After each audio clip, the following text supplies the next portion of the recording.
ঘিস প্রত্যয়। ঘিস প্রত্যয়ের আগেই বলেছিলাম মূর্ধন্যষয়ের হলন্তিয়াম উয়ার লসক তদ্ধিতে তস্য লোপদে দুজনেরই লোপ দীর্ঘইকার পড়ে থাকে। তার জন্য আমরা একটা সূত্র আগেই দেখেছি শীত গৌরাদিভ্যাশ্চ। এরপরে সূত্র আসছে বোতো গুণবাচনাৎ। কি সূত্র আসছে? বোতো গুণবাচনাৎ। বোতো, অনেক সময় এখানে পদচ্ছেদ জিজ্ঞাসা করে বোতো শব্দের অর্থ কি। এখানে হচ্ছে বা যুক্ত উতাহ, বা যুক্ত উতাহ দিয়ে কি হয় বোতাহ। এখানে পরে গ আছে তাই বিসর্গ সন্ধি করে এটা ও হয়ে গেছে বা উতাহ বোতাহ। তার মানে বা মানে বিকল্পে, উতাহ উত মানে হচ্ছে উকার, উত মানে কি উকার, উত বলতে হ্রস্ব উকার। তাহলে বলছে উদন্তাৎ মানে উকারান্তাৎ, হ্রস্ব উকার অন্তে আছে এমন যদি শব্দ হয় এবং সেটা যদি গুণবাচক হয়, তাহলে গুণবাচী উকারান্ত শব্দ থেকে বা বলেছে বা মানে বিকল্পে, বিকল্পে কি হয় ঘিস প্রত্যয় হয়। বিকল্পে কি প্রত্যয় হয় ঘিস প্রত্যয়। তাহলে উকারান্ত গুণবাচী শব্দ যদি হয় তার স্ত্রীলিঙ্গে বিকল্পে ঘিস প্রত্যয় হয়। যেমন একটা শব্দ হচ্ছে মৃদু, মৃদু মানে কি কোমল, তাহলে একটা কোমল গুণকে বোঝাচ্ছে। লঘু, লঘু মানে ছোট, সেটাও গুণকে বোঝাচ্ছে। সাধু, সাধু মানে ভালো, গুণ বোঝাচ্ছে। তাই এই ধরনের যে শব্দগুলো আছে, পটু, পটু মানে দক্ষ, এই ধরনের যে সমস্ত শব্দগুলো আছে গুণবাচক শব্দ এবং উকারান্ত শব্দ, তাদের থেকে কি প্রত্যয় হয় বিকল্পে ঘিস প্রত্যয় হয়। তাহলে কি বলছে মৃদ্বি মৃদুহু, তাহলে মৃদু তার থেকে যদি ঘিস প্রত্যয় হয় দীর্ঘইকার থাকে, তাহলে মৃদু উকার আছে পরে দীর্ঘইকার আছে, ইকই অনচি দিয়ে উয়ের জায়গায় ব হয়ে যাবে। মৃদ্বি যেন মধুরি মধ্বরি হয়ে যায়, তাহলে মৃদুই মৃদ্বি, তাহলে মৃদ্বি হয়ে গেল। আর যেই পক্ষে হবে না সেই পক্ষে মৃদুহু। এখানে কিন্তু টাপ প্রত্যয় কিন্তু হবে না। কেন হবে না বলতো? এটা এটা তো অকারান্ত নয়, উকারান্ত, তাই এখানে কোনো প্রত্যয় পাচ্ছে না। তাই যেমন ছিল তেমন মৃদুহু এরকম প্রয়োগ করা যাবে, মৃদ্বি এরকম প্রয়োগও করা যাবে, লঘুহু এরকম প্রয়োগ করা যাবে, লঘ্বি এরকম করা যাবে। যখন কি প্রত্যয় হবে ঘিস প্রত্যয় হবে তখন লঘ্বি, আর যখন হবে না তখন লঘুহু। ঠিক আছে? যেমন লঘ্বি শাটিকা, লঘ্বি শাটিকা মানে ছোট শাড়ি, আবার লঘু শাটিকা এরকম বলা যায়, দুটোই বলা যায়, লঘ্বি শাটিকা অথবা লঘু শাটিকা। তাহলে গুণবাচক যে সমস্ত শব্দ উকারান্ত শব্দ তার থেকে বিকল্পে স্ত্রীলিঙ্গে কি প্রত্যয় হয় ঘিস প্রত্যয়। কোন সূত্রের দ্বারা? বোতো গুণবাচনাৎ সূত্রের দ্বারা। তারপরে কি আসছে? তারপরে আসছে বহ্বাদিভ্যাশ্চ। আবার যেখানেই আদি পাবো সেখানেই আমাদের কোথায় চলে যাবে গণে চলে। তাহলে বহ্বাদি একটা গণ আছে, সেখানে বহু প্রভৃতি শব্দের পাঠ আছে, সেখানে বহু শব্দ তাদের মধ্যে প্রথম।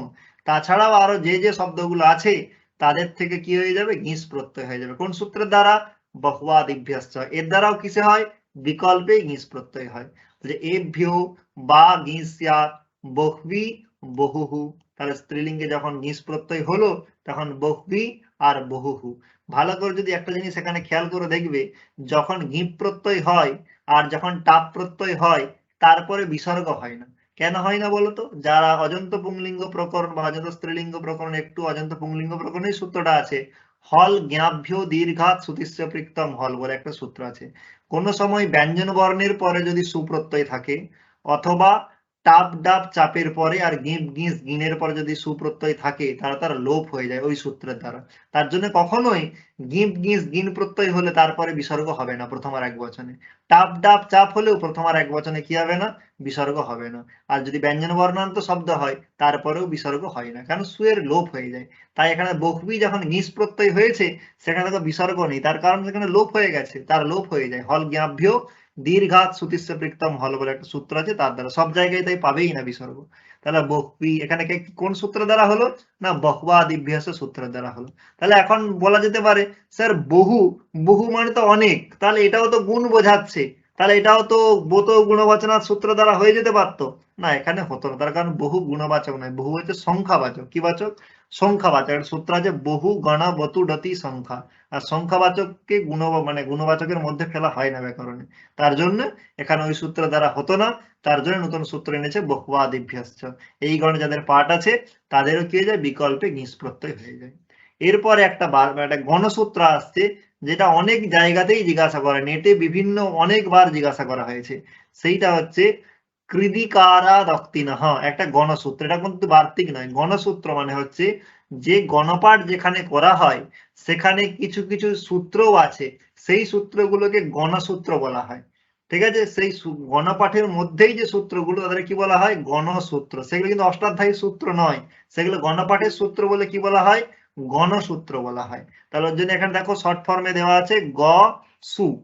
তাহলে কৃদিকারা দক্তিনঃ, কৃদিকারা দক্তিনঃ এখানে যদি ভাঙি তাহলে কি পাবো, কৃদ ইকারাদ অক্তিনঃ, কৃদ ইকারাদ অক্তিনঃ, ইকারাদ অক্তিনঃ। এটাকে যদি আমরা ভাঙি কি পাবো, কৃদ ইকারাদ অক্তিনঃ। অক্তিনঃ মানে তিন প্রত্যয় বাদ দিয়ে কৃদ ইকারাত, কৃত প্রত্যয়ের যদি ইকার হয় এবং সেটা যদি তিন প্রত্যয় না হয় অন্যান্য কোনো প্রত্যয়ের হয়, সেখানেও বিকল্পে গিস প্রত্যয় হয়। ভালো করে আবার বুঝো, কৃদ ইকারাত মানে কৃত প্রত্যয়ের যদি ইকার হয় এবং সেটা যদি তিন প্রত্যয় বাদ দিয়ে, মানে একটা প্রত্যয় যে তিন সেটাও কৃত প্রত্যয়, তারও ইকার আছে, কিন্তু ওইটা বাদ দিয়ে বাদ বাকি যদি কৃত প্রত্যয়ের ইকার হয় সেখানেও বিকল্পে গিস প্রত্যয় হয়।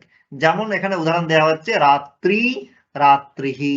রাত্রি শব্দ রা ধাতু, কি ধাতু, রা ধাতু, তার থেকে ত্রিপ প্রত্যয় করে তারপরে কি প্রত্যয় হয়, ত্রিপ প্রত্যয় হয়, তার ফলে কি রূপ হয়, রাত্রি। তাহলে কি বললাম, রা ধাতু তার সঙ্গে কি প্রত্যয় করে, ত্রিপ প্রত্যয় করে কি রূপ হয়, রাত্রি। তাহলে ভালো করে যদি দেখি এই যে ত্রিপ প্রত্যয়টা আছে, এই ত্রিপ প্রত্যয় হচ্ছে কি প্রত্যয়, কৃত প্রত্যয়। তাই এই কৃত প্রত্যয় হওয়ার জন্য এর যে ইকারটা আছে এটা কৃত প্রত্যয়ের, কিন্তু সেটা তিন প্রত্যয়ের নয়, তার জন্য এখানে কি হয়ে যায়, বিকল্পে ঘিস প্রত্যয় হয়ে যায়। তাহলে যখন বিকল্পে ঘিস প্রত্যয় হয় দীর্ঘই থাকে, তাহলে ই এর সঙ্গে দীর্ঘই যোগ করলে সবর্ণ দীর্ঘ রাত্রি, আর যেই পক্ষে হয় না সেই পক্ষে সু করলে রাত্রিহি। তাই রাত্রির বিকল্পে যখন ঘিস হয় তখন কি রূপ হয়ে যায়, রাত্রি এরকম রূপ হয়ে যায়, যখন হয় না তখন রাত্রিহি এরকম রূপ হয়। তাহলে এইভাবে এখানে কৃদিকারা দক্তিন হয় বার্তিকের দ্বারা আমরা ঘিস প্রত্যয় করলে রাত্রি আর না করলে রাত্রিহি। এরপর একটা গণসূত্র সেখানেই আছে, সর্বতঃ অক্তিন্নর্থাৎ ইতি একে। একে মানে এক দলের মতে, সর্বতঃ শুধু কৃতের ইকার নয়, যে কোনো ইকার, কাকে বাদ দিয়ে, তিনকে বাদ দিয়ে। এই গণসূত্র কি বলেছিল, যে তিন প্রত্যয় বাদ দিয়ে কৃত প্রত্যয় যদি ইকার হয় তার থেকে বিকল্পে গিস হয়, তাই রাত্রি, রাত্রি এখানে হলো। এইবার এই গণসূত্র বলছে যে একদল বৈয়াকরণদের মতে শুধু কৃত কেন, যে কোনো ইকারের যদি থাকে তার থেকে গিস প্রত্যয় বিকল্পে হয়ে যায়, শুধু কার হয় না, তিনের হয় না। তার উদাহরণ দিচ্ছে সকটি, সকটিহি। একটা শব্দ হচ্ছে সকটি, সেই সকটি শব্দ অভ্যুৎপন্ন শব্দ, তার ইকারটা প্রাতিপদিকেরই ইকার, সেটা কোনো প্রত্যয়ের নয়। তবু এখানে কি বলে যে তিন বাদ দিয়ে যে কারো ইকার হলেই সেখানে কি হয়ে যাবে, ঘিস প্রত্যয় হয়ে যাবে। তাই এখানে বিকল্পে ঘিস প্রত্যয় হয়ে গেছে, তাই স্ত্রীলিঙ্গে সকটি এরকম রূপ হয়, আর না হলে সকটিহি এরকমও হয়। এটা কিন্তু আগের গণসূত্র দিয়ে হতো না। কেন হতো না, সকটি এখানে যে ইকারটা ছিল সেটা সকটি প্রাতিপদিকের, সেটা কৃত প্রত্যয়ের নয়। তাহলে কৃদিকারা দক্তিনঃ গণসূত্র দ্বারা কার ঘিস প্রত্যয় হয়, না যেখানে তিন বাদ দিয়ে, অর্থাৎ তিন প্রত্যয় বাদ দিয়ে অন্যান্য যদি কি থাকে, ইকার থাকে তার হয়। যেমন একটা শব্দ হলো বুদ্ধি শব্দ, বুদ্ধি শব্দে কিন্তু হবে না, কারণ বুদ্ধি শব্দে যে ইকার সেটা তিন প্রত্যয়ের ইকার, তাই সেখানে কৃতিকার দক্তিন হতে ঘিস প্রত্যয় হবে না। তিন প্রত্যয় বাদ দিয়ে যে সমস্ত প্রত্যয় যেমন ত্রিপ্রত্যয়, তার ইকারের কিন্তু থাকলে সেখানে ঘিস প্রত্যয় হয়ে যাবে।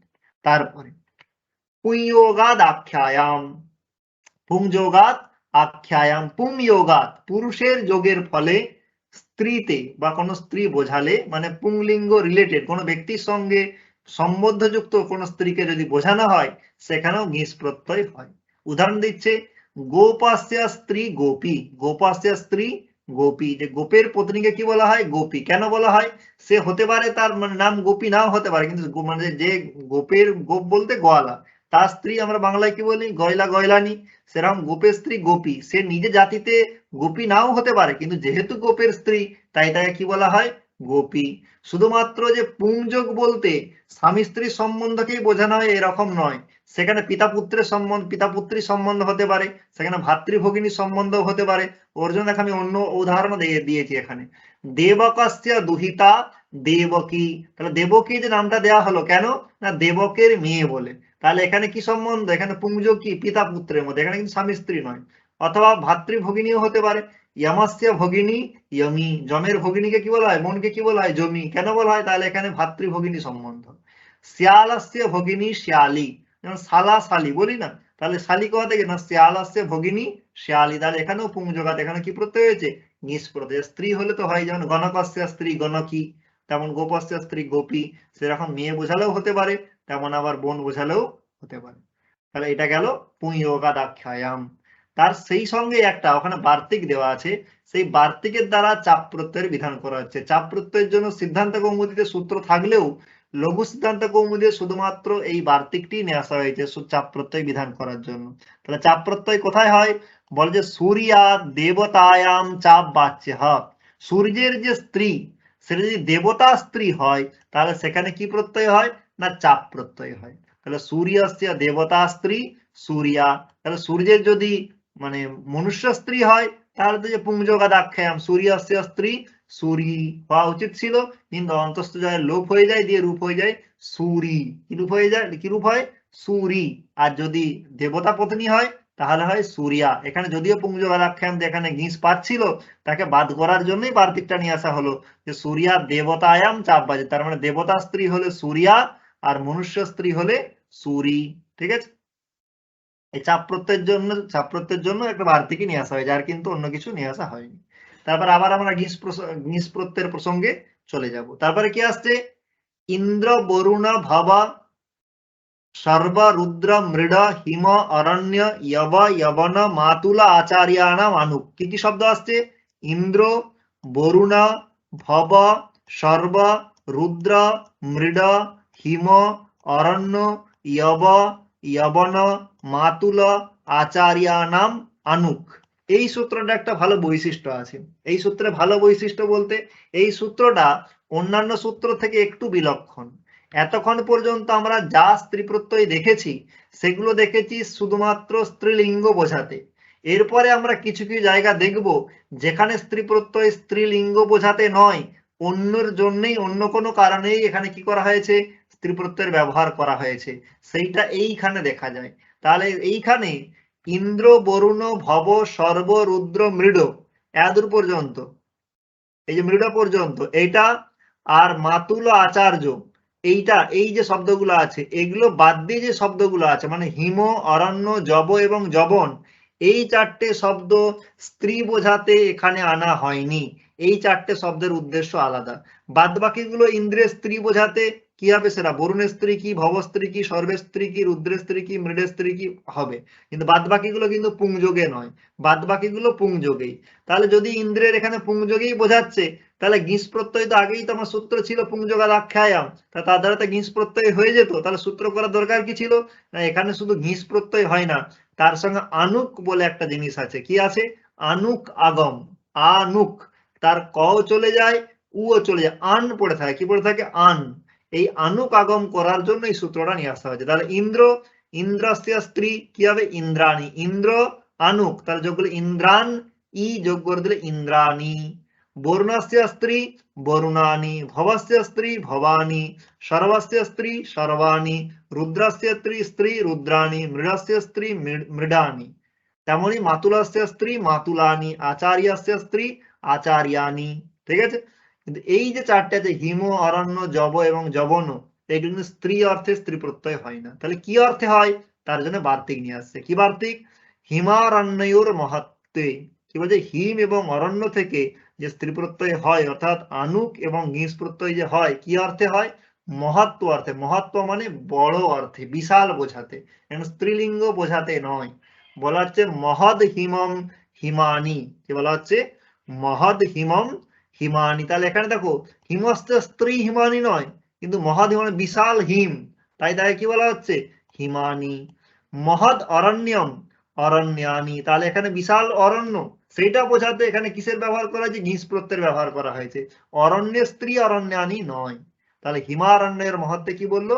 যে অনেক বোঝাতে, বিশাল বোঝাতে কি হয়? ঘিস প্রত্যয় হয় আর আনুকাগম হয়। তাহলে যব শব্দে যব স্ত্রী যবানি না, যবা দোষে, দোষ বোঝাতে, দুষ্ট যবাহা যবানি। তাহলে এখানে যে স্ত্রী প্রত্যয় হয়েছে সেটা স্ত্রীলিঙ্গ বোঝানোর জন্য কিন্তু নয় শুধু, তাহলে কিসের জন্য? না, দুষ্ট এটা বোঝানোর জন্য। যবন শব্দ থেকে যে হয় সেটা কি অর্থে? লিপি অর্থে। যবনাৎ লিপ্যাম, লিপি অর্থে স্ত্রী প্রত্যয় হয়েছে, যবনা নাম লিপিহি যবনানি। তাহলে এই জায়গায় এই চারটে শব্দ একটু খেয়াল রাখবে, হিম, অরণ্য, যব এবং যবন, এই চারটে হিমস্য, যদি বলা হয় হিমানি মানে কি হিমস্য স্ত্রী না, কিন্তু মহৎ হিমম। অরণ্যানি মানে অরণ্যস্য স্ত্রী না, মহৎ অরণ্যম। যবানি মানে যবস্য স্ত্রী না, তাহলে দুষ্টহ যবহ। যবনানি তাহলে বলা হচ্ছে যবনানাম লিপি, যবনদের যে লিপি তাকেই যবনানি বলা হয়। তাহলে এর বিষয় কিন্তু স্ত্রী বোঝানো নয়, এখানে লিপি বোঝানোর জন্য স্ত্রী প্রত্যয় এসেছে। মাতুলার আচার্যের ক্ষেত্রে কিছু বিশাল বৈশিষ্ট্য আছে, একটু বৈশিষ্ট্য আছে, তার জন্যই আমার বার্তিক নিয়ে আসছে। বলছে মাতুল উপাধ্যায়ের আনুক বা, মাতুল শব্দের আনুক বা মানে আনুক বিকল্পে, এখন সূত্রে কি বলেছিল আনুক সব সময় হয়, তাহলে এখানে আমরা আনুক বিকল্পে হয়, তাহলে একবার আনুক হয় আর একবার হয় না। যেই পক্ষে আনুক হয় সেই পক্ষে মাতুলস্য স্ত্রী মাতুলানি, আর যেই পক্ষে আনুক হলো না মাতুলস্য স্ত্রী মাতুলি। একবারে ভালো করে দেখো, উপাধ্যায় শব্দের কিন্তু সূত্রে বিধান ছিল না, তা সত্ত্বেও বার্তিককার এখানে বলেছে, মানে সেই বার্তিকের বর্ষ মানে বলাত বার্তিক বিধান বলাত এখানে কি করা হচ্ছে, এখানেও আনুক হয় ঘিস প্রত্যয় হয়। উপাধ্যায় স্ত্রী উপাধ্যায়ানি, আর না হলে উপাধ্যায়ী। ঠিক আছে, উপাধ্যায় শব্দে ঘিস প্রত্যয় কে বিধান করছে, বার্তিক বিধান করছে, সূত্র তো নেই তার পাঠ। তারপরে বলছে আচার্যাত অনত্বঞ্চ, আচার্য শব্দ এখানে পাঠ ছিল, তাহলে আচার্যস্য স্ত্রী আচার্যানি হয়েই যেত, তাহলে আবার বার্তিকের কিসের জন্য না আচার্যস্য স্ত্রী আচার্যানি, এখানে মূর্ধন্য নকার হতো। কেন হতো, এখানে রেপ আছে, রেফের পরে যদি দন্ত না থাকে অটকুপ্পাং নুন ব্যবায়পি, এর দ্বারা কি হতো মূর্ধন্য না হয়ে যেত, যাতে এখানে না হয় মূর্ধন্য ন, তার জন্য নিষেধ করলো, বলছে আচার্যাত অনত্বঞ্চ মানে নত্ববিধি হয় না, তাই এখানে নত্ববিধি হয়নি, ওর জন্য কিরূপ হয়েছে আচার্যানি। তাহলে আচার্যস্য স্ত্রী দিয়ে যদি অপশন দিয়ে দেয় আচার্যানি আচার্যানি, এটা কিন্তু খেয়াল রাখতে হবে যে এখানে মূর্ধন্য হয় না, এখানে দন্তীয় নয় হয়। ঠিক আছে, তার জন্য আচার্যানি। এখানে আরেকটা জিনিস খেয়াল রাখতে হবে, এটা কিন্তু পুংযোগাত হয়েছে, মানে আচার্যের পত্নী বোঝাতেই আচার্যানি। যদি কেউ কোনো মহিলা নিজে আচার্য হয়, তাহলে সেখানে কি আচার্যানি হবে না, সেখানে কিন্তু কিরূপ হয়ে যায় আচার্যা, সেখানে টাপ প্রত্যয় হবে, কারণ সেখানে তো স্ত্রী বোঝাতে হচ্ছে না, পুংযোগ নয়, তাই সেখানে কিন্তু হবে না, সেখানে আচার্যা রূপ হবে, এটা খেয়াল রাখতে হবে। আবার একটা বার্তিক আছে অরিয় ক্ষত্রিয়াভ্যাম বা স্বার্থে, অর্য এবং ক্ষত্রিয় শব্দ থেকে স্বার্থে, স্বার্থে মানে কি মানে কারো স্ত্রী বোঝাতে নয়, পুংযোগ বোঝাতে নয়, কিন্তু সাধারণভাবেই হয়, যেমন অর্যস্য স্ত্রী এরকম নয়, স্ত্রী অর্য, সেইটা বোঝাতে কি হয় অরিয়ানি অথবা অরিয়া। যদি স্ত্রী বোঝায় তাহলে অরিয়স্য স্ত্রী অরি, সেটা তো পুংযোগের আখ্যান দিয়েই হয়ে যাবে। এইটা কিসের জন্য স্বার্থে, স্বার্থে মানে পুংযোগ অর্থে নয়, কিন্তু স্ত্রী অর্য বোঝাতে অরিয়ানি, অর্য শব্দের অর্থ বৈশ্য অথবা স্বামী, তার যদি মানে স্ত্রী বৈশ্য মানে স্ত্রী বৈশ্য কন্যা যদি বোঝায় তাহলে অরিয়ানি, আর বিকল্পে যেহেতু হয় যেই পক্ষে হয় নকারান্ত তাই টাপ, তাই অরিয়া। আর ক্ষত্রিয়ানি ক্ষত্রিয়স্য স্ত্রী এইরকম কিন্তু নয়, সেখানে ক্ষত্রিয়ই হয়ে যাবে। আর এখানে তার ক্ষত্রিয়ানি মানে কি স্ত্রী ক্ষত্রিয় মানে ক্ষত্রিয় কন্যা, ক্ষত্রিয় কন্যা ক্ষত্রিয়ানি বা ক্ষত্রিয়া বোঝানো হয়। তাহলে এখানে পার্থক্যটা দেখো, যদি অরি বলা হয় তার মানে অরিয়স্য স্ত্রী, আর যদি অরিয়ানি বলা হয় তার মানে অরিয় কন্যা, অরিয়া বললেও অরিয় কন্যা, ক্ষত্রিয়ানি বললে ক্ষত্রিয় ক্ষত্রিয় কন্যা, আর যদি ক্ষত্রিয়ী বলা হয় তাহলে ক্ষত্রিয়স্য স্ত্রী, তাহলে স্ত্রী বোঝাতে তো পুংযোগের আখ্যাম ওর দ্বারা হয়ে যায়, বাদ বাকি এগুলো শুধু তাহলে পুংজের আখ্যাম এগুলো দিয়ে হয়ে যেত, ইন্দ্র বরুণ ভব সর্ব রুদ্র মৃড, এখানে কিসের জন্য আনা হয়েছিল আনুকের জন্য। আর হিমারণ্য জব জবন এগুলো অন্য অর্থেই কিসের বিধান করা হয় নিজ প্রত্যয়ের এবং আনুকের। এখানে আরো আমরা তিনটে শব্দ বার্তিকের দ্বারা পেলাম, একটা উপাধ্যায় শব্দ, তার দ্বারা আনুক হলো বিকল্পে ঘিস হলো, আর যে এক পক্ষে আনুক হয় না সেই পক্ষে শুধু ঘিস উপাধ্যায়। আর অর্য আর ক্ষত্রিয় থেকে স্ত্রী অর্থে নয় স্বার্থে, মানে শুধু জাস্ট স্ত্রী বোঝাতে, মানে স্ত্রী বলতে এখানে স্ত্রী জাতি বোঝাতে, কারো স্ত্রী বোঝাতে এরকম কিন্তু নয়। তাহলে অরিয়ানি মানে অর্য কন্যা বা বৈশ্য কন্যা, আর অরি মানে যে বৈশ্যের স্ত্রী মানে অরিয়স্য স্ত্রী, তাহলে সেইখানে ঘিস প্রত্যয় হয়। আর এখানে কি প্রত্যয় হচ্ছে, এখানে ঘিস প্রত্যয় হচ্ছে কিন্তু সঙ্গে আনুকও হচ্ছে, আর সেখানে শুধু ঘিস প্রত্যয় হবে, এটাই হচ্ছে পার্থক্য।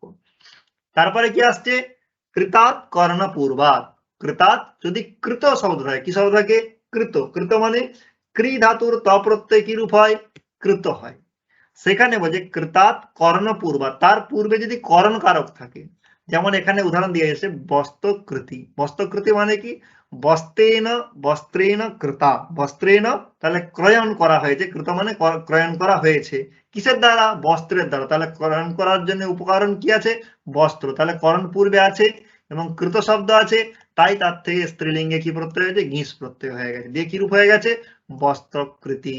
এটা খুব একটা ইম্পর্টেন্ট নয়, এই একটা দুটো উদাহরণের জন্যই আসে, মানে ওই বস্ত্রকৃতি ধনকৃতি, কারণ এখানে লিমিটেড আছে, কৃত শব্দ থাকলেই হবে, অন্যগুলো থাকলে হবে না। তারপরে আসছে স্বাঙ্গাচ্চ উপসর্জনাৎ অসংযোগ পদাৎ। এই স্ত্রীলিঙ্গ প্রকরণের বাদবাকি সূত্র খুবই সহজ, কিন্তু দুটো একটু সূত্র আছে যেই সূত্রগুলো একটু আমাদের কষ্ট করে বুঝতে হয়, যেগুলোর জন্য আমাদেরকে একটু পরিশ্রম করতে হয়। সেটা হচ্ছে স্বাঙ্গাচ্চ উপসর্জনাৎ অসংযোগ পদাৎ, আর এরপর একটা আছে জাতের স্ত্রী বিষয়াদয় পদাৎ। এবং এই দুটো নিয়ে অনেক জায়গায় অনেক সময় প্রশ্নও আসে, কারণ স্ত্রী প্রত্যয় প্রকরণ আমাদের সব জায়গায় পাঠ্যে আছে, তাই এটা কি বৈয়াকরণ কি অবৈয়াকরণ সব জায়গাতেই জিজ্ঞাসা করা হয়। স্বাঙ্গাচ্চ উপসর্জনাৎ অসংযোগ পদাৎ, এই সূত্র দ্বারা প্রথমেই বলি এর দ্বারা গিঁস প্রত্যয় হয়। কি প্রত্যয় হয়? গিঁস প্রত্যয় হয়। এখন প্রশ্ন কার থেকে হয়? সূত্রের মধ্যেই সব উল্লেখ করা আছে। প্রথমেই বলছে স্বাঙ্গাত, মানে সাঙ্গবাচী যেগুলো তার থেকে। তাহলে এখন প্রথমেই প্রশ্ন হবে যে সাঙ্গ জিনিসটা কি। তার আগে সাঙ্গ জিনিসটা কি আমরা পরে আসছি, তার আগে এখানে সূত্রের অর্থ ধরে ধরে আমরা দেখবো। অসংযোগ পদম, অসংযোগ উপধম, মানে যার উপধাতে সংযোগ নেই, যার উপধাতে কি নেই? সংযোগ নেই, এবং যেটা উপসর্জন মানে গৌণ, এবং সেটা কি সাঙ্গ হতে হবে, সেই রকম শব্দ যার অন্তে আবার অকার আছে, তার থেকেই বিকল্পে গিঁস প্রত্যয় হয়। দেখলে মনে হবে অনেক হিজিবিজি অনেক কিছু আছে, কিন্তু আসলে অত কিছু নেই। সাঙ্গবাচী শব্দ হতে হবে এবং সেটা অকারান্ত হতে হবে। যেমন আমি একটা শব্দ নিয়ে নিলাম মুখ শব্দ, কি শব্দ? মুখ। মুখ কি সাঙ্গ, সাঙ্গবাচী শব্দ। কেন সাঙ্গবাচী সেটা পরে আসছি। তাহলে সাঙ্গবাচী শব্দ এবং অকারান্ত শব্দ। আর উপসর্জন মানে গৌণ থাকবে। গৌণ কোথায় থাকে? বহুব্রীহি সমাসে থাকে। যেমন তোমার চন্দ্রস্য মুখমি, চন্দ্রমুখমি বা মুখম ইয়স্যাহ সা চন্দ্রমুখী। তাহলে এখানে চন্দ্রমুখী, এই যে এখানে ঘিস প্রত্যয় হয়েছে, কার দ্বারা হয়েছে? স্বাঙ্গাচ্চ উপসর্জন অসংযোগ পদাৎ। চন্দ্রমুখী আছে মানে এখানে বহুব্রীহিতে মুখ শব্দ গৌণ এবং মুখ শব্দ সাঙ্গবাচী, তার উপধাতে কোনো সংযোগ নেই। উপধাতে সংযোগ আছে, এখানে খ এর পরে অ ছিল, তার আগে খ ছিল, তার সংযোগ নেই, তাই এখানে এর দ্বারা কি প্রত্যয় হয়ে গেছে? গিঁস প্রত্যয় হয়ে গেছে। এখন সব থেকে বড় প্রশ্ন, সাঙ্গ কাকে বলে? সাঙ্গ হচ্ছে একটা পারিভাষিক শব্দ, তার জন্য তার তিনটে ডেফিনেশন দেওয়া হয়েছে। প্রথম ডেফিনেশন হচ্ছে অদ্রবম মূর্তিমৎ স্বাঙ্গম প্রাণীস্থম অবিকারজম। এটা যে ফার্স্ট ডেফিনেশন, 1 নম্বর ডেফিনেশন। 2 নম্বর ডেফিনেশন হচ্ছে অতৎস্থম তত্র দৃষ্টঞ্চ। এটা কত নম্বর ডেফিনেশন? 2 নম্বর ডেফিনেশন। আর তেন চেত তথায়ুতম, এটা হচ্ছে 3 নম্বর ডেফিনেশন। মানে তিনটে ডেফিনেশন দেওয়া হয়েছে কাকে সাঙ্গ বলা হবে। যদি ভালো করে দেখি, অঙ্গ মানে কি? অঙ্গ মানে অবয়ব, আমাদের যে হাত পা চোখ নাক কান মুখ, সেগুলোই অঙ্গ। তাহলে সঙ্গ, স্বাঙ্গ মানে স্বস্য অঙ্গম, নিজের অঙ্গ, এটাই হতো অর্থ। কিন্তু এখানে এরকম নয়, সাঙ্গ কি পারিভাষিক। তাহলে কাকে সাঙ্গ বলবো? বলছে প্রথম লক্ষণ দেখবো, অদ্রবম মূর্তিমৎ স্বাঙ্গম। অদ্রবম, যেটা দ্রব নয়। দ্রব মানে যেটা গলে যায় না, যেমন ঘাম। ঘাম গলে যায়, দ্রবীভূত হয়, তাই ওটা ঘাম কখনো অঙ্গ হবে না। মূর্তিমৎ, যার মূর্তি থাকবে, যার কি থাকবে? মূর্তি, মানে যার কোনো আকার থাকবে। যেমন আমাদের বুদ্ধি, বুদ্ধি গলে তো যায় না, কিন্তু তার কোনো আকার নেই, তাহলে সেই রকম কি হবে? স্বাঙ্গম হবে। তার আরো বিশেষণ কি দিচ্ছে? প্রাণীস্থম, সেটা কোনো প্রাণীর মধ্যেই থাকবে, প্রাণীর মধ্যে যেটা নেই সেটা কিন্তু সাঙ্গ হবে না।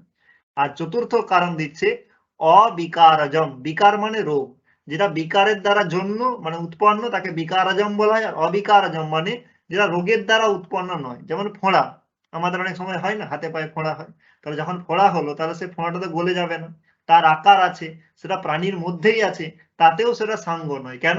সেটা বিকারের দ্বারা জন্য, মানে সেটা রোগের দ্বারা উৎপন্ন হয়ে যায়, তাই তাকে কি বলা হচ্ছে? অবিকারজম। এই চারটে বৈশিষ্ট্য যার থাকবে তাকেই সাঙ্গ বলা হয়। তাহলে ভালো করে যদি দেখা হয়, তাহলে আমাদের ঘাম আমাদের অঙ্গ নয়, কিন্তু হাত যদি ধরি, তাহলে হাত কিন্তু অঙ্গ হতে পারে, সাঙ্গ হতে পারে। কেন? হাত দ্রবী গলে যায় না, হাতের আকার আছে, হাত প্রাণীর মধ্যে আছে, হাত বিকারের দ্বারা উৎপন্ন, হাত স্বাভাবিকভাবেই উৎপন্ন হয়। তেমন মুখ নাক কান এগুলো হতে পারে, তাহলে এগুলো সাঙ্গবাচী। তার জন্য উদাহরণ কি দিয়ে? চন্দ্রমুখী, অথবা কেশ শব্দ অতি কেশী, কেশান অতিক্রান্তা অতি কেশী। এখানে কেশ শব্দ, কেন? কেশের ক্ষেত্রে কেশ গলে যায় না, কেশের আকার আছে, কেশ প্রাণীর মধ্যে থাকে, আর সেটা রোগের দ্বারা উৎপন্ন হয়, স্বাভাবিকভাবে উৎপন্ন। দ্বিতীয় লক্ষণ দিয়েছে অতৎস্থম তত্র দৃষ্টঞ্চ। অতৎস্থম তত্র দৃষ্টঞ্চ। অতৎস্থম মানে অপ্রাণীস্থম, যেটা প্রাণীর মধ্যে নেই, কিন্তু তত্র দৃষ্টঞ্চ, কিন্তু প্রাণীতে দেখা গেছে এরকম বস্তুকেও এখানে সাঙ্গ বলা যাবে। মানে ভালো করে দেখো, অনেক সময় কি করা হয়, অনেক জায়গায় অনেক কিছু জিনিস দিয়ে সাজানো হয়। এখন কোনো একটা গলি যদি কোনো কেস দিয়ে, যেমন চামর তৈরি করা হয় সেরকম যদি কেস দিয়ে কোথাও সাজানো হয়, তাহলে সেখানের যে কেসগুলো সেখানে কিসের জন্য ব্যবহার করা হয়েছে, সজ্জার জন্য ব্যবহার করা হয়েছে। তাহলে সেখানে যে কেস আছে সেই কেসগুলো কি এখন প্রাণীর মধ্যে আছে? নেই। সেটা তো রাস্তাতে আছে অথবা কোথাও যেখানে সাজানো আছে প্যান্ডেলে আছে। তাহলে সেটা তো প্রাণীর মধ্যে নেই সেই মুহূর্তে। তাহলে তার জন্য অতৎস্থম, যদি প্রাণীর মধ্যে নাও থাকে কিন্তু তত্র দৃষ্টম, কিন্তু প্রাণীতে আমরা দেখেছি কেস প্রাণীতে পাওয়া যায়, তাই সেটাকেও সাঙ্গ বলা হবে। তার জন্য উদাহরণ দিচ্ছে, সুকেশী রথ্যা। রথ্যা মানে গলি, মানে সরু রাস্তাকে কি বলা হয়? রথ্যা। সুকেশী, এখানে কেস দিয়ে সাজানো আছে। তাহলে এখানে কেস মানে গলির কি কখনো কেস হয়? তাহলে তো সাঙ্গ হতো না। প্রথম লক্ষণ যদি থাকতো যে প্রাণীর মধ্যে হলে তবেই সাঙ্গ হবে, কিন্তু এখন কি বলো, প্রাণীর মধ্যে না থাকলেও চলবে, কিন্তু যেটা প্রাণীতে দেখা গেছে আগে সেটা যদি অন্য কোথাতেও পাওয়া যায় তাহলে তাকেও কি বলা হবে? সাঙ্গ বলা হবে। 3 নম্বর বলছে, তেন চেত তৎ তথায়ুতম। এর অর্থ হচ্ছে, এর তাৎপর্য হচ্ছে, যেটা মানে এটা দ্বিতীয়টা কি ছিল, যেটা প্রাণীর অঙ্গে এখন নয় আগে ছিল সেটা কি হবে? সাঙ্গ হবে। তৃতীয়টা বলছে, যেটা প্রাণীর অঙ্গে কখনোই ছিল না, যে বস্তুটার কথা আমি এখন বলছি সেটা কখনোই প্রাণীর অঙ্গে ছিল না, কিন্তু প্রাণীর অঙ্গে যেই জিনিসগুলো আছে তার সদৃশ যদি হয়, তার মতো যদি হয়, তাহলে সেটাকেও সাঙ্গ বলা হবে। যেমন বলা যায় সুস্তনী প্রতিমা। তাহলে প্রতিমার যে স্তন করা হয় সেটা কার মতো? সেটা হচ্ছে প্রাণীর সদৃশ করা হয়। তার জন্য সেখানে প্রাণী সাদৃশ্য থাকার জন্য এটাকেও সাঙ্গ হিসেবে নেওয়া হবে। তার জন্য এখানেও কি প্রত্যয় হয়ে গেছে? নিস প্রত্যয় হয়ে গেছে। তার ফলে সুস্তনী প্রতিমা অথবা সুমুখী প্রতিমা, যার মুখটা খুব সুন্দর, তার সেখানে সুমুখী কেন হলো? তার কারণ মুখটা, যে প্রতিমার যে মুখটা সেটা মানুষের মুখের মতো, তাহলে কোনো একটা প্রাণীর মতো, তার জন্য সেটা যদিও মুখটা কার? প্রতিমার, সেটা কিন্তু কোনো প্রাণীর মুখ নয়। দেখো, প্রথম লক্ষণ দিয়ে হতো না। প্রথম লক্ষণ দিয়ে কেন হতো না? প্রথম লক্ষণ প্রাণীর যেটা সেটাই সাঙ্গ হয়, তাহলে এটা তো প্রতিমার মুখ হতো না। দ্বিতীয় লক্ষণ দিয়ে হতো না, কেন হতো না? দ্বিতীয় লক্ষণ কি বলেছে? দ্বিতীয় লক্ষণ বলেছে সেটাই হবে যেটা প্রাণীতে আগে ছিল এখন বর্তমানে নেই, তা সত্ত্বেও তার হবে। তাহলে প্রতিমার মুখটা কখনোই তো প্রাণীর মুখে ছিল না, সেটা আলাদাই মুখ। তাহলে এখন বলা হচ্ছে প্রাণীর অঙ্গের সদৃশ অঙ্গ যদি হয় তাহলে তাকেও কি বলা হবে? সাঙ্গ বলা হবে। তাই সুস্তনী এখানেও নিস প্রত্যয় হয়ে গেল। তাহলে এখানে 3টে জায়গা, এটাই খেয়াল রাখতে হবে। বাদ বাকিগুলো তোমরা সকলেই মানে আর মানে 5টা বই পড়লে সহজেই বোঝা যাবে। এই জায়গাটা একটু ক্রিটিক্যাল আছে। তাহলে সাঙ্গের জন্য কটা লক্ষণ দেখিয়েছে? 3টে লক্ষণ দেখিয়েছে। তাহলে সেই রকম শব্দ থেকে নিস প্রত্যয় কার দ্বারা হয়? স্বাঙ্গাচ্চ উপসর্জনাৎ অসংযোগ পদাৎ। এরপর একটা আসছে জাতের অস্ত্রী বিষয়াৎ অয়োপধাত। এই দুটো সূত্রই একটু ক্রিটিক্যাল, বাদ বাকিগুলো কোনো সমস্যা নেই, বাদ বাকিগুলো সিম্পল। এবার এখান থেকে জাতিবাচক শব্দ থেকে ঘিস প্রত্যয় বিধান করে। কি শব্দ থেকে? জাতিবাচী শব্দ থেকে। তাহলে জাতিবাচী হলেই হবে জাতের অস্ত্রী বিষয়াৎ, মানে যেটা নিত্য স্ত্রীলিঙ্গ নয় এইরকম শব্দ, অথচ জাতিবাচক। আর তার উপধাতে অন্তস্থ জ থাকার জন্য অপধাত, মানে যার উপধাতে অন্তস্থ জ নেই। তাহলে জাতিবাচক হতে হবে যার লিঙ্গ নিয়ত স্ত্রীলিঙ্গ নয়, মানে মাঝে মাঝে পুংলিঙ্গও দেখা যায় অথবা ক্লিবলিঙ্গ দেখা যায়, আর যার উপধাতে অন্তস্থ জ নেই, তার থেকে এর দ্বারা কি প্রত্যয় হয়? নিস প্রত্যয় হয়। যেমন উদাহরণ দিয়েছে তটি। কি উদাহরণ দিয়েছে? তটি। তট শব্দ থেকে ঘিস প্রত্যয় করে কি হয়েছে? তটি। কারণ তট শব্দের জাতিবাচক, তার উপধাতে অন্তস্থ জ নেই, এবং তট শব্দ পুংলিঙ্গেও দেখা যায়, স্ত্রীলিঙ্গেও দেখা যায়, ক্লিবলিঙ্গেও দেখা যায়, তাই নিয়ত স্ত্রীলিঙ্গ নয়। তাই এখানে কি প্রত্যয় হয়ে গেছে? এই সূত্রের দ্বারা ঘিস প্রত্যয় হয়েছে। তাহলে তট শব্দের জাতিবাচক সেটা কি করে জানলাম? তাহলে জাতির ডেফিনেশন কি, জাতির পরিভাষা কি? তাহলে আমরা দেখেছি যেমন ন্যায় বলা হয় নিত্যম একম অনেকানুগতম সামান্যম, তর্ক সংগ্রহে বলা হয়েছে। তাহলে বৈয়াকরণদের মধ্যে জাতি কি? এখানে জাতি শব্দটা কাকে ধরা হচ্ছে? এখানেও 3টে লক্ষণ আছে, একটা কারিকার দ্বারাই বলা হচ্ছে। আকৃতি গ্রহণা জাতির লিঙ্গানাম চ ন সর্বভাগ সকৃত আখ্যাত নির্গ্রাহ্যা গোত্রঞ্জ চরণৈঃ সহ। প্রথম লক্ষণ বলা হচ্ছে আকৃতি গ্রহণা জাতি। দ্বিতীয় লক্ষণ হচ্ছে লিঙ্গানাম চ ন সর্বভাগ সকৃত আখ্যাত নির্গ্রাহ্যা। এইটা হচ্ছে দ্বিতীয় লক্ষণ, এখান থেকে শুরু এখানে শেষ। আর তৃতীয় লক্ষণ হচ্ছে গোত্রঞ্চ চরণৈঃ সহ।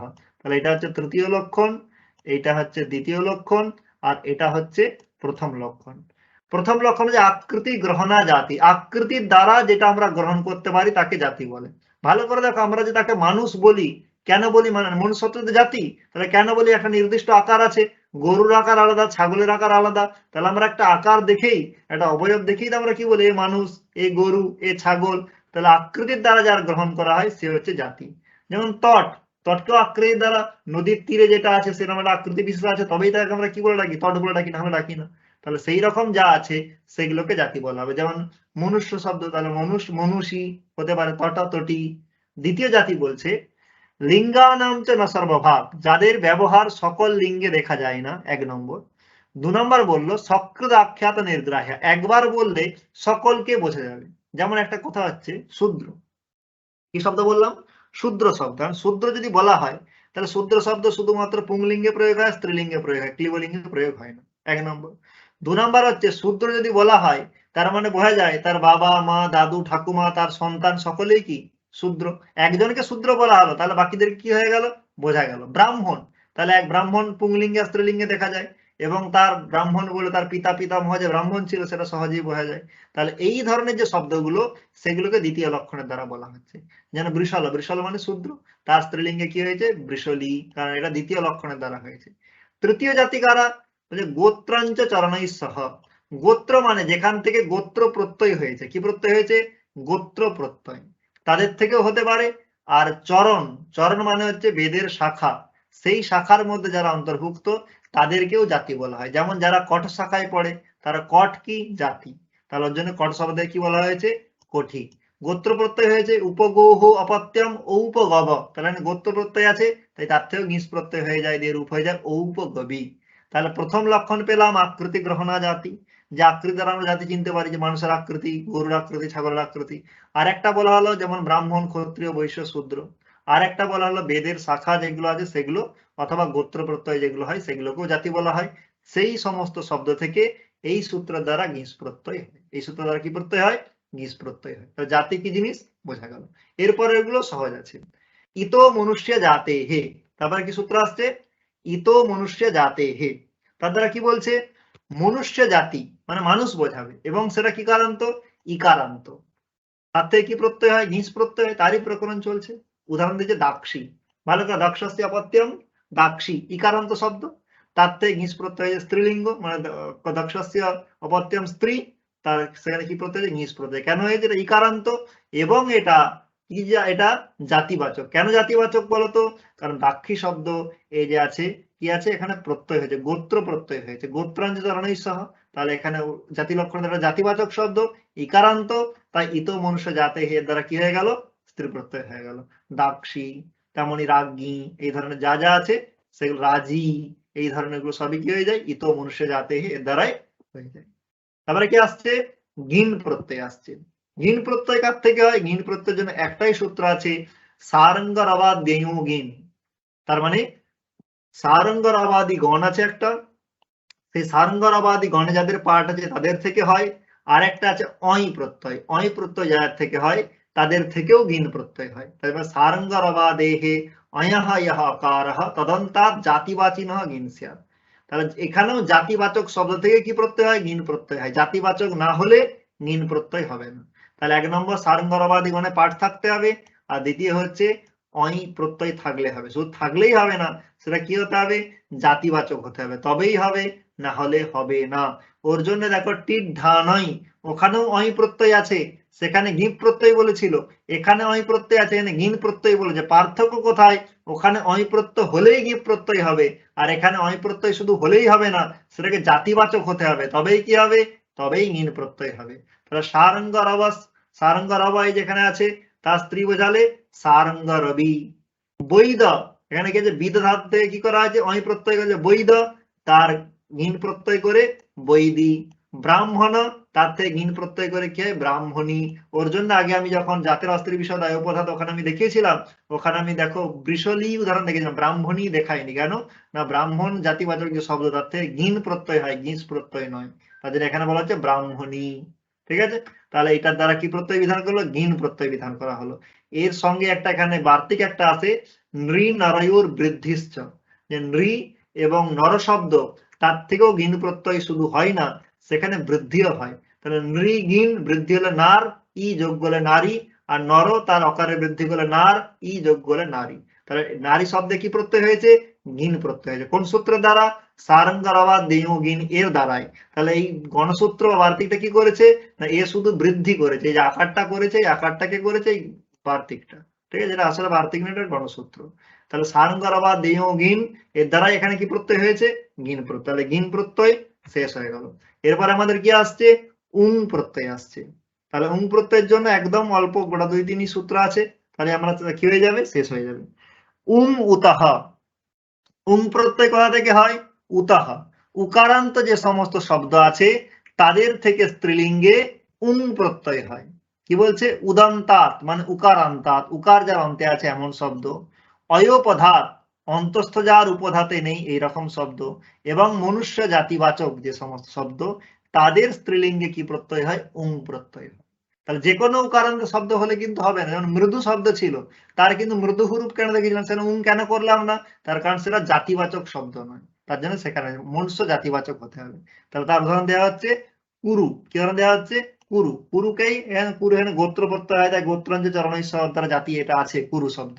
তাহলে কুরু শব্দ উকারান্ত শব্দ, তার উপধাতে অন্তস্থ যাওয়া নেই, তাই এখানে কি প্রত্যয় করা হয়, উং প্রত্যয় করা হয়। উং করলে কুরু, উং এর দীর্ঘ পড়ে থাকে, উ যোগ করলে দীর্ঘ কুরু, তার থেকে বিসর্গ হয়ে গেলে কিরূপ হয়ে যায়, কুরুহু। তাহলে এরকম যা যা থাকবে উকারান্ত মনুষ্য জাতিবাচক শব্দ তার থেকে উং উতাহাই সূত্র দ্বারা কি হয়ে যায়, উং প্রত্যয় হয়ে যায়। তারপরে কি আসছে, পঙ্গুশ্চ, এখানে শুধু একটা শব্দের জন্যই সূত্র নিয়ে আসা হয় যে পঙ্গু শব্দ, তাহলে পঙ্গু শব্দ থেকেও কি প্রত্যয় হয়, উং প্রত্যয় হয়, দিয়ে কিরূপ হয়ে যায়, পঙ্গুহু, কিরূপ হয়ে যাবে, পঙ্গুহু। এখানে আরেকটা বার্তিক নিয়ে আসা হচ্ছে, সেইটা রূপ হচ্ছে শ্মশ্রুহু। আমরা শ্বশুর শাশুড়ি বলি, সেই শাশুড়িকে সংস্কৃতে বলা হয় শ্মশ্রুহু। তাহলে শ্মশ্রুহু হলো কি হবে, শ্বশুর শব্দ আছে, কি শব্দ আছে, শ্বশুর শব্দ, সেই শ্বশুর শব্দ থেকেই শ্বশ্রু শব্দটা হয়েছে, কি করে হলো না, সেই শ্বশুর শব্দটা হলো, শ্বশুর শব্দ আছে, তাহলে শ্বশুরস্য উকার আকার লোপশ্চ, তাহলে শ্বশুর যদি আমরা ভালো করে দেখি, স্ব সুর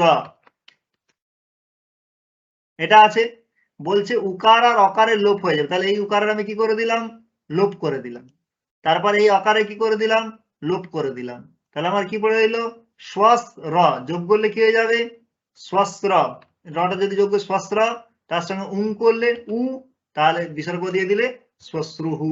তাহলে বার্তিকটা কি বললো, শ্বশুরাস্য উকার আকার লোপ আসছে, তাহলে উকার আর আকারে যখন আমি লোপ করে দিলাম তার ফলে আমার কি রূপ হলো, শ্মশ্রু, বিসর্গ করে দিলে শ্মশ্রুহু। তাহলে বার্তিকের দ্বারা শ্বশুর শব্দ থেকে শ্বশুর শব্দ হলো, উং প্রত্যয় হলো, সেখানে উকার আর অকারের শ্বশুর শব্দের কি করে দিল, লোপ করে দিল।